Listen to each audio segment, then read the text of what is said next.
One day I'll get it right. One day I'll get it right. Well, good evening. Welcome everybody. Welcome to EPL Across the Pond World Cup Wednesday. We are live on YouTube. We are live on Facebook. We're live around the world. It's 7:30 p.m. Eastern Time, live here in Detroit. Welcome to the show. It's just me again. It's just me again. We're going to start a little feature, I think.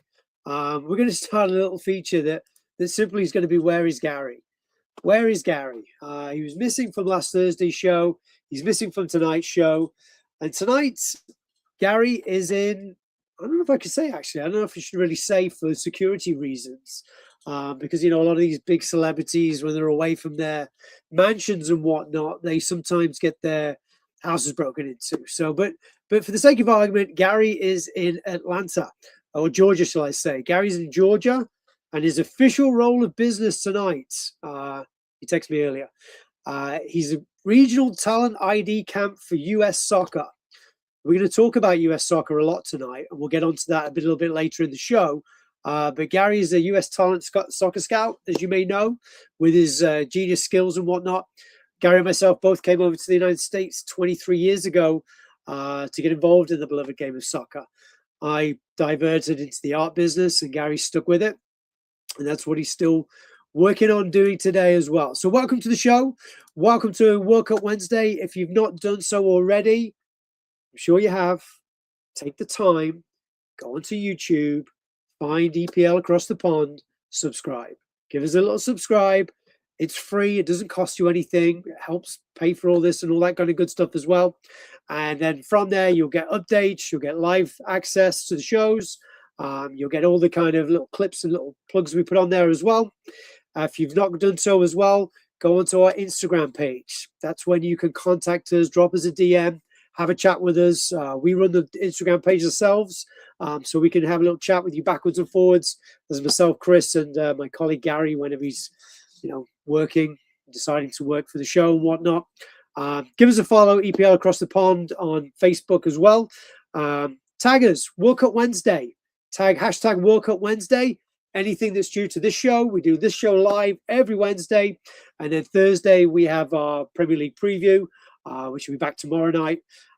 Maybe Gary will be around. I don't know. Either way, I've got a show already set for you guys tonight. It's going to be myself going on the show. Bear with me.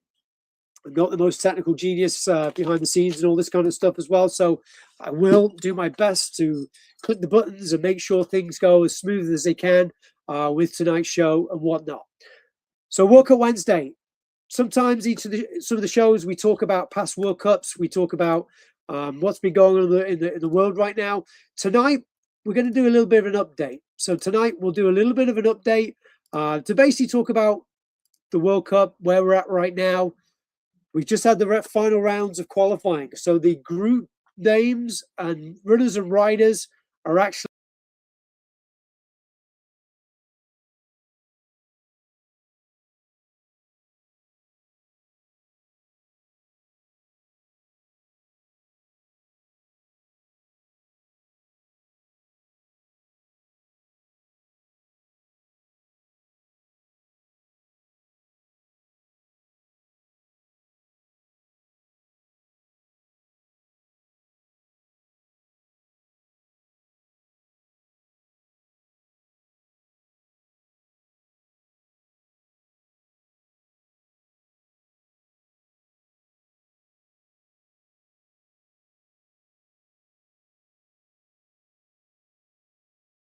up. So did your teams make it? Did you qualify? Did you not qualify?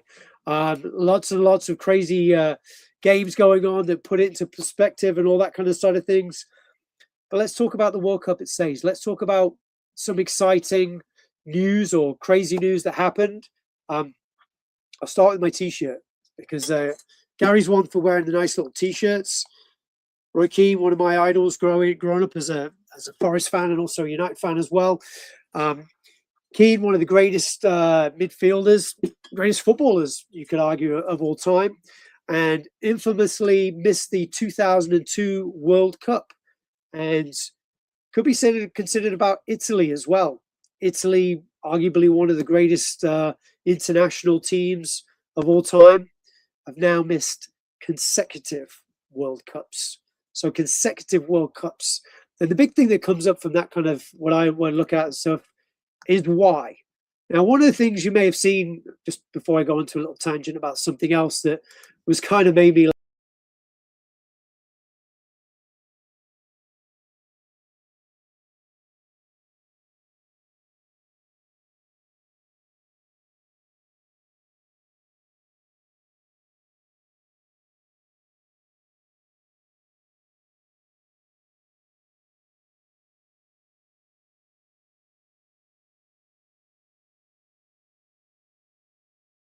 and it's pretty wild if you really think about it. You know, I've got the Love It All Over, the US shirt for the World Cup, the English shirt for this summer's World Cup, and Italy have now launched a kit for the World Cup, and they will not be playing in it.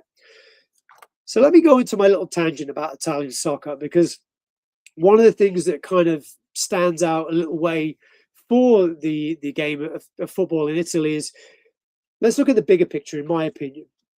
And I've got some fascinating stories I want to share with you in a little bit. So look at the bigger picture when it comes to Italian soccer. Italian soccer, when I grew up in the 80s and the 90s, was probably the catalyst for elite football. You could argue it's the Premier League now or the La Liga in Spain. But the Italian league, when I grew up, all the biggest names were playing in Italy, be it Van Basten, be it Gullit, Klinsmann, biggest stars from England. When Gascoigne was the superstar, he went to Italy. So they had all the superstars, all the names. It had all the money back then and stuff. And it was the teams and the league to be known at. They dominated European football for decades.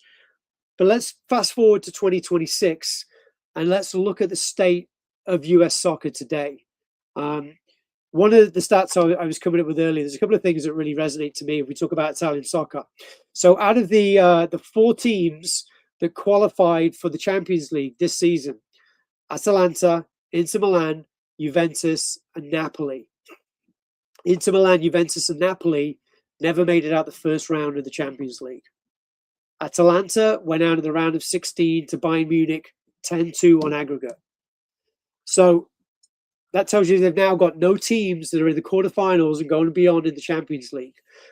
Yes, they get an amount of teams that qualify for that event, but this has probably been one of the poorest generations that we've seen in Italian soccer. Italian soccer has been dying for a long, long time. It's not just coincidentally that they failed to qualify for the last 3 World Cups. Let's look at the superstars in the Italian league today. I'm going to read you out the top 5 players in the Italian league. You'd say I've got Martinez from Inter, top tier striker, Argentinian international. Is he world class? Maybe, arguably. Number 4, Scott McTominay. Failed in the Premier League, you could say. Really struggled to hold down a position at United. The United fans, a lot of players were kind of happy to see the back of him go. Yes, he's done wonders in Napoli and Italy, but is that because of the level it's gone to? There was a couple of discussions amongst United fans, amongst the chat groups, about would it be wise to get Scott McTominay back? And the majority were saying no. They didn't want to see McTominay back at United, and we're happy he's gone. Number 3, Luka Modric. Luka Modric is 40 years old.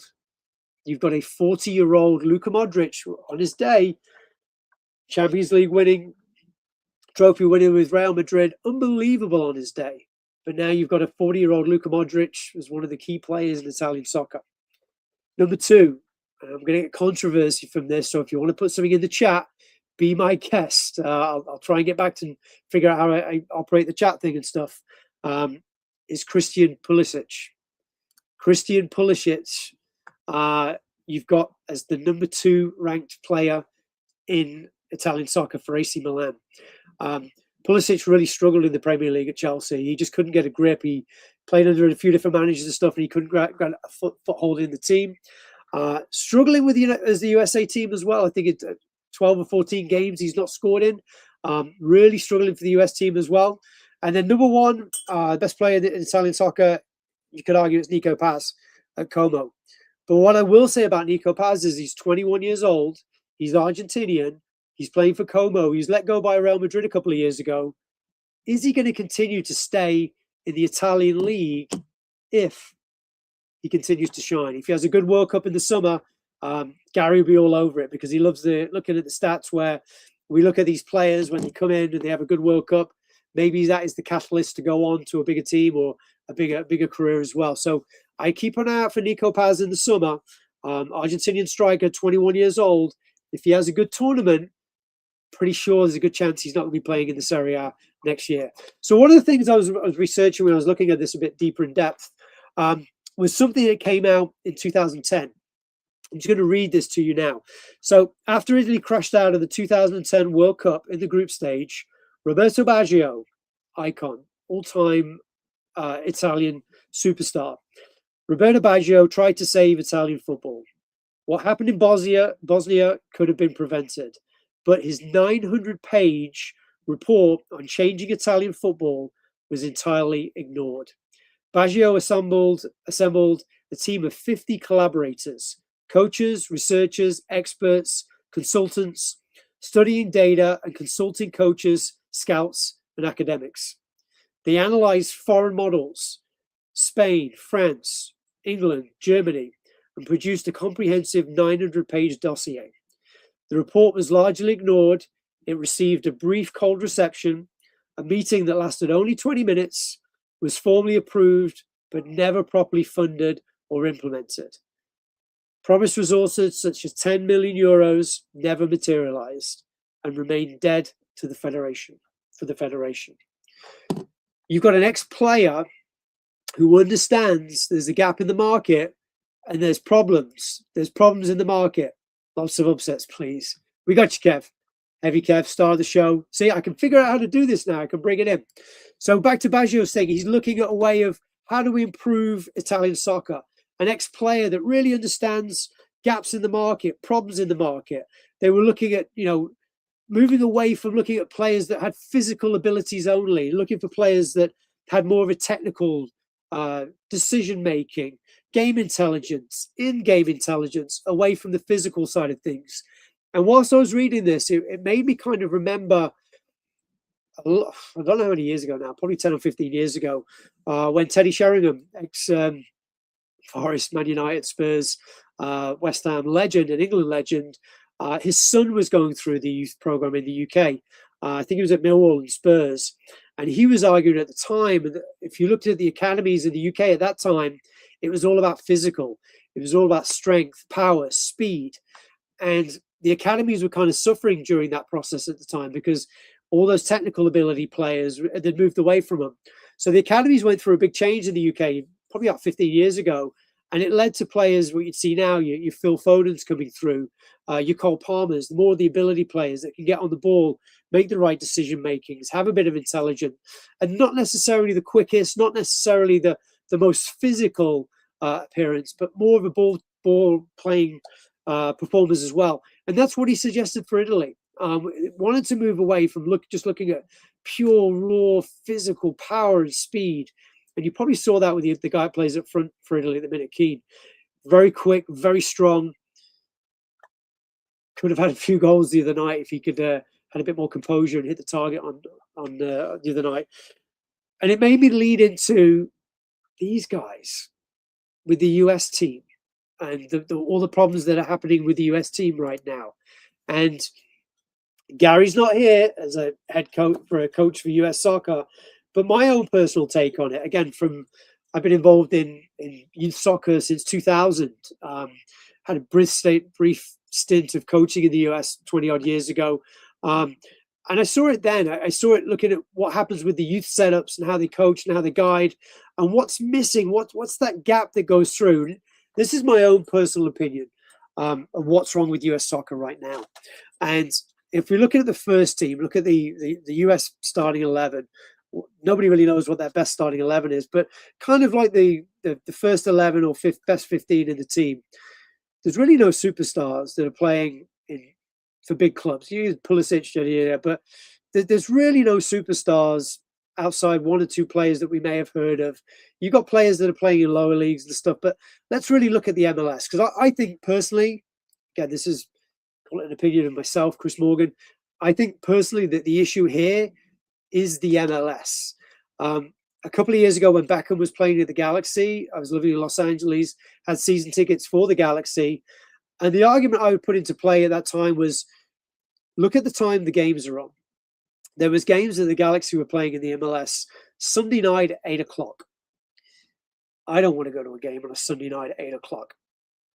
How do you get families to go and watch the games? The only way that I think kids, youth soccer, and youth players in the US will get to the next level is by watching the sport, emulating elite players, watching how they move off the ball, watch what they do on the ball, watch how they think and how the process goes into play. And that's missing. You know, you've got kids in the US that they get drilled into playing game after game after game after game, but they're not watching better players than they are. They may be playing with a few players that are better technically than them, but you've got to watch games. The way you learn is like any sport. You watch the elites, you watch what they do, and you emulate them. You see how their movement is. You see how they think, their thought process.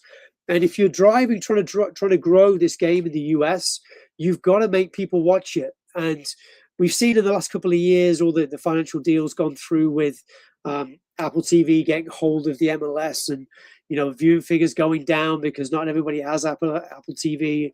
You want to give people access to it, and again, the more games you can watch, the more involved and the better you're going to become with that. And I think that's really missing from the game of US soccer right now. And I think they've really struggled with the youth side of things, and they really can't grasp themselves and get to the levels they need to get to really improve. And I think you've started to see a gap in it as well. And I hope that US soccer can say bounce back ability, but the World Cup's going to be pretty key for them. Let's bring that grid back up again.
for those. So again, I hate to say it, put it in the polls, put it out there and stuff. Are these the best 48 teams in the world? Are they the best 48 teams in the world? And again, it's ever since I've been, I don't know how many countless times I've seen qualifying tournaments and stuff. We have more teams in these events now. There's different ways to qualify. There's now playoffs to qualify and all this kind of stuff. And is it going to get to the point where FIFA are like, the more teams we have in these tournaments, the more revenue it is, the more worldwide TV audiences we're going to get? When do we have a 100-team World Cup? Are we going to get to the point where we're going to have a 100-team World Cup? So I mentioned it earlier. I mentioned a little bit earlier as well when we talk about the rankings.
It's a pretty tricky one this summer because there's just so many teams in there. So many teams in there that could potentially do something and put it out there. But who's going to be the one that lifts the World Cup this summer? Let's talk about it for a second. Let me bring me a little banner up and stuff. So let's talk about it.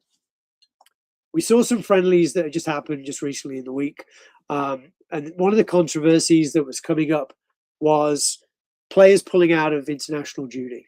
And there's been a few different things going backwards and forwards of, is it right? Is it wrong? Is it the good thing to do? Is it the bad thing to do?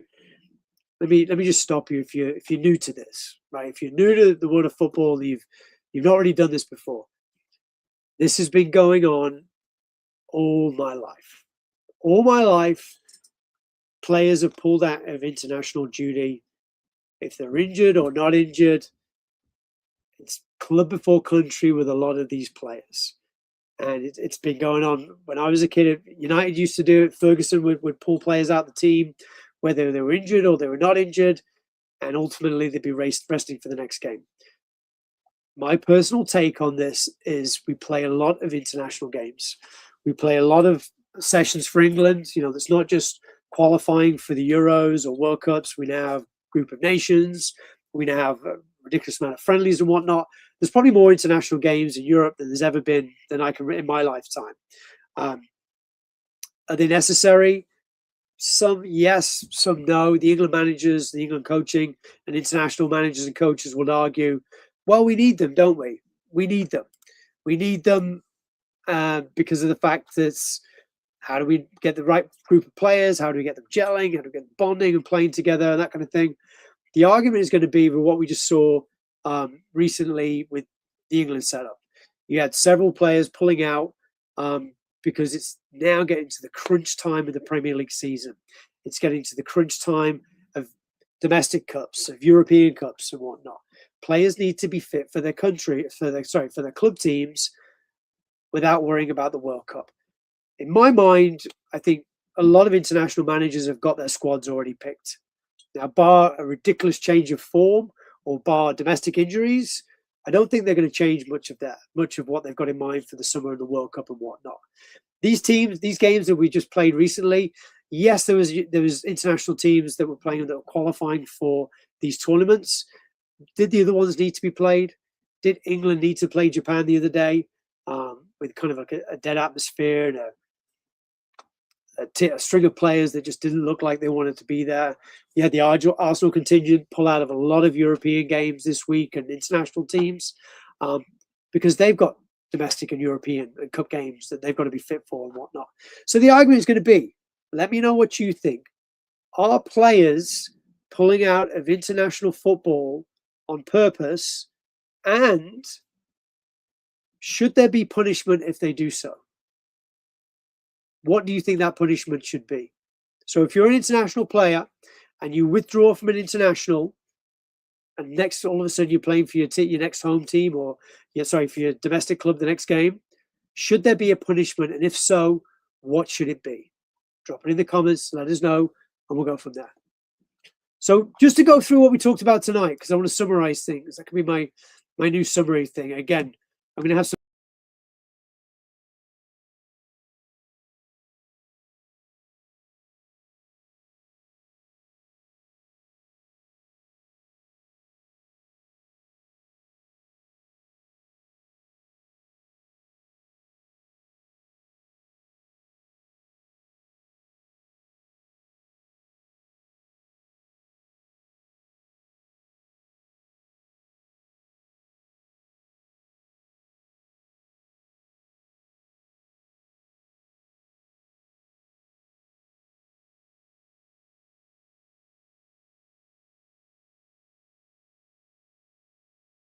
suggestions. So we'll pick up who we think are going to win the World Cup.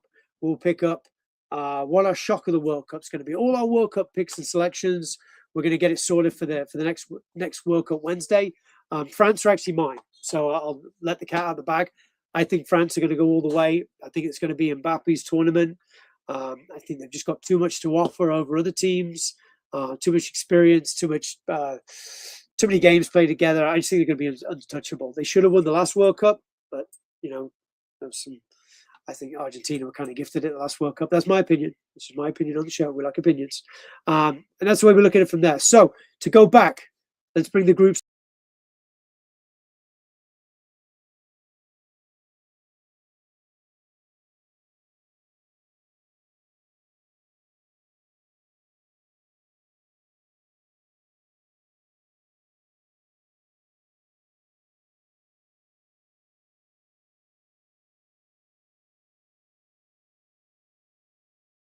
back next week.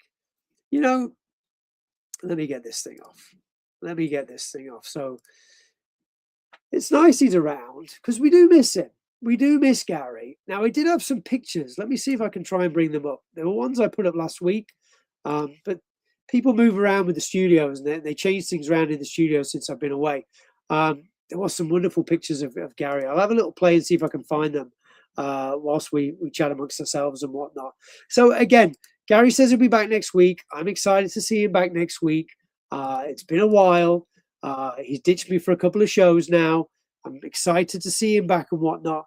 And if he's not back next week, and I will say this, Gary, I'll say this back if you're not back next week, I'm going to expose some photos of you from back in the day. Yes, I'm not the same fresh-faced 22-year-old I was back when we first used to socialize in the bars and clubs of New York City. A few more lines on the face, a few less hairs on the head. But I've got some wonderful photos of us back in the day that I unearthed on a memory stick flash drive not so long ago. So we can unearth some of those. So Gary is going to be back next week. Does that mean you're not here tomorrow? Does that mean I'm going to do this thing on my tomorrow as well, but all by myself? It's okay. We'll get through it. So if Gary's not around tomorrow, we'll continue to plug on away. So let's go back to the grid.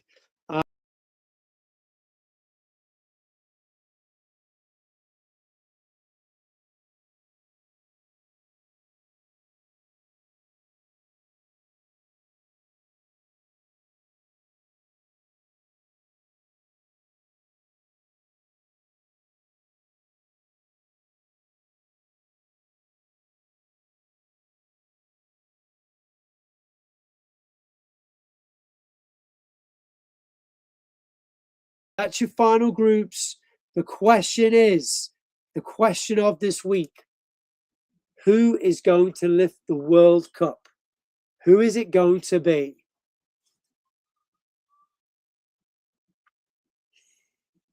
Who's it going to be, guys? Put it in the comments. We're going to start the poll.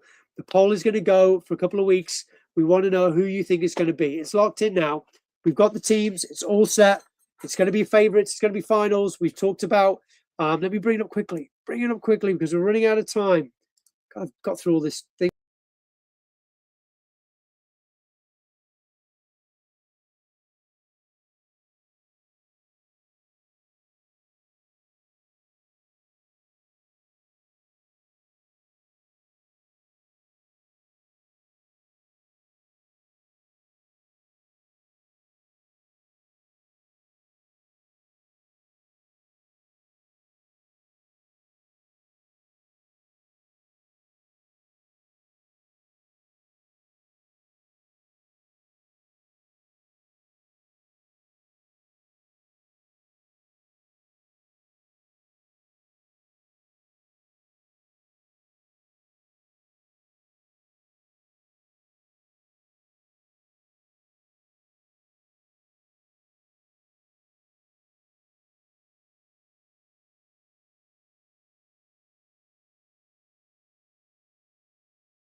In the end, it's clickety clicky.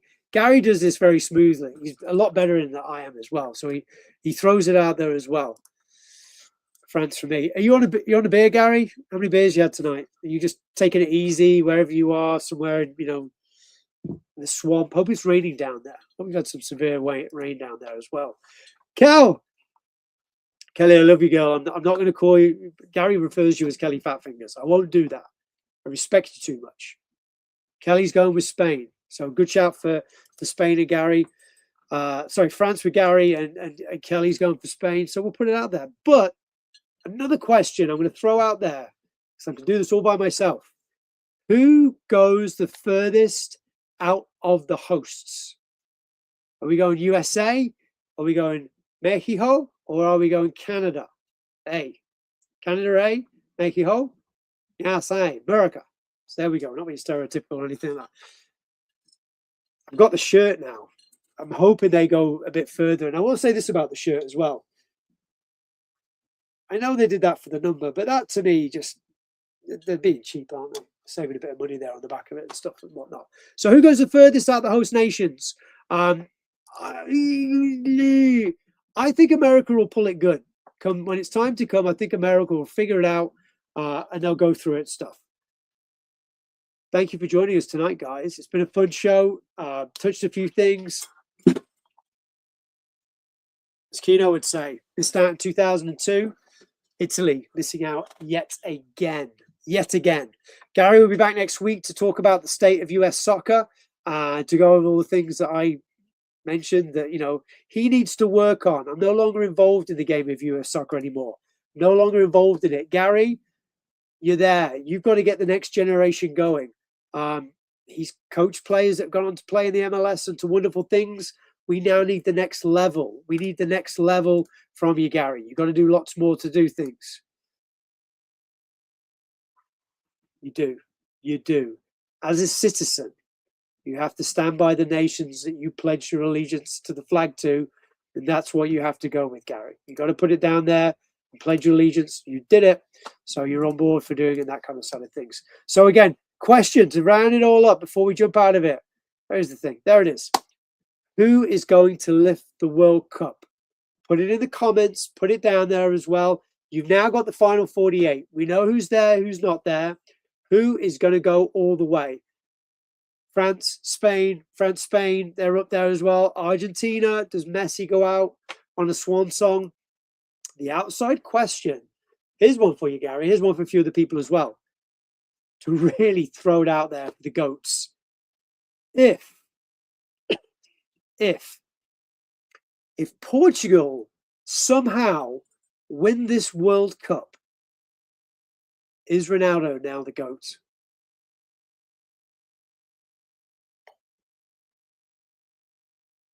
is Ronaldo the GOAT if Portugal win the World Cup? It is a big if, but if they do, because a lot of people would say Messi's now the GOAT because he's won the World Cup, blah, blah, blah, blah. Would Ronaldo be the GOAT if Portugal win the World Cup? Just gonna throw it out there. So who's going to win the World Cup? Thank you, everybody. Thank you for joining us tonight's show. My name's Chris. Solo hosting tonight. Hopefully Gary will be back sometime soon with the future of US soccer. He's going to come back with the answers. Hopefully he watches the show tonight and he watches it from the start.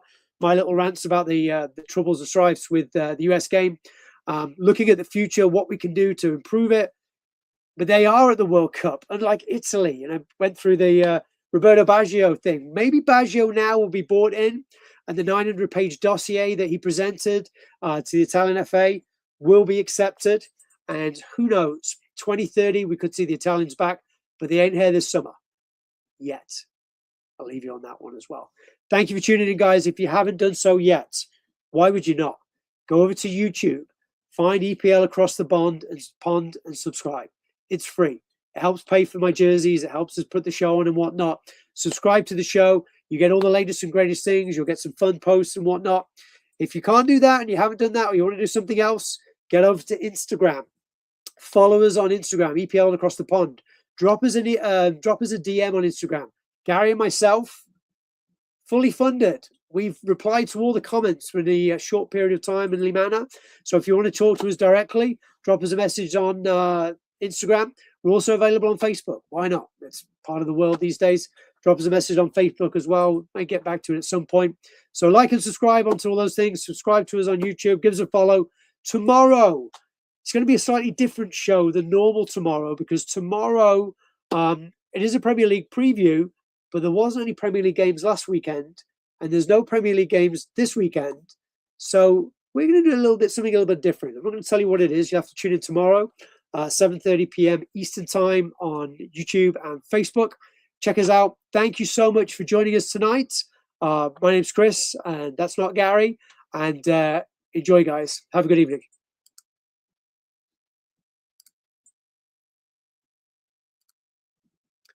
Maybe if I put the outro intro, just talk amongst yourselves for a minute. We'll get there in the end. Here we go. Good night, everybody.